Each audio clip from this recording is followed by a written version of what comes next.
silence des médias n'était pas une erreur. On vous dit que les médias ont raté l'affaire Epstein, qu'ils ont été lents, maladroits, pris de court. C'est faux. Le silence des médias n'était pas une erreur, c'était une décision. L'illusion la plus confortable, croire à l'incompétence. Croire que les médias n'ont pas vu ou pas compris est rassurant, parce que l'incompétence rassure. La stratégie, elle, fait peur.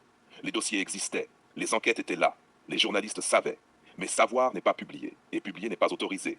Le journalisme moderne n'est plus un contre-pouvoir, c'est un pouvoir intégré. 2. Le vrai rôle des médias, stabiliser, pas révéler. Les médias occidentaux ont changé de fonction. Autrefois, révéler pour corriger. Aujourd'hui, contenir pour stabiliser. Quand une affaire menace la crédibilité des institutions, les élites politiques, les intérêts économiques, les alliances géopolitiques, la mission n'est plus d'exposer. La mission est de réguler l'impact. Informer, oui. Déstabiliser, non. EP 3. Une affaire trop grande pour être racontée honnêtement. Le problème d'Epstein n'est pas l'horreur. Les médias savent raconter l'horreur. Le problème, c'est la structure.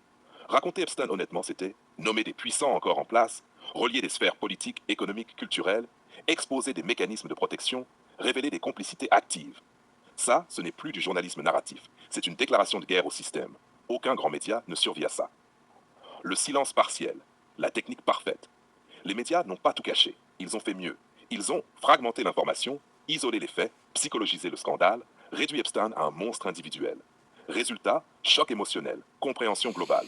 C'est la technique parfaite. Donner assez pour calmer, jamais assez pour comprendre. Chose 5. Ce qu'on ne vous dit pas. Les médias ont des patrons. Les médias ne sont pas abstraits. Ils ont des propriétaires, des actionnaires, des annonceurs, des alliances. Et ces cercles-là se croisent avec ceux de l'affaire Epstein. On ne mord pas la main qui finance, protège, ouvre les portes. Le silence n'est pas de la lâcheté, c'est de la cohérence de classe. H6. La fabrication de l'oubli organisé. Un scandale ne meurt pas tout seul. Il est fatigué. Les médias ont appris à saturer l'espace, épuiser l'attention, déplacer l'indignation, créer de nouvelles urgences. L'affaire Epstein n'a pas été enterrée brutalement. Elle a été noyée dans le bruit, dans l'actualité, dans l'émotion recyclée. 7. Le message réel envoyé au public. Le silence médiatique envoie un message très clair. Open quote. Certaines vérités sont au-dessus de votre droit de savoir. Close quote. Et un autre plus violent encore. Open quote. Votre indignation est tolérée tant qu'elle reste stérile. Close quote.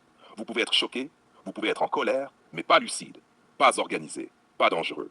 REIT, le précédent est désormais acté. C'est ça, l'avenir. L'affaire Epstein a servi de test grandeur nature, et le test est concluant pour le système. À l'avenir, les affaires systémiques seront morcelées, les responsables dilués, les morts opportunes normalisées, les médias alignés sans ordre écrit. Plus besoin de censure directe. L'autocensure suffit. Conclusion. Le silence est devenu un outil de gouvernance. Il faut cesser d'attendre un réveil médiatique. Il n'aura pas lieu. Le silence des médias n'était pas une faiblesse, une peur, un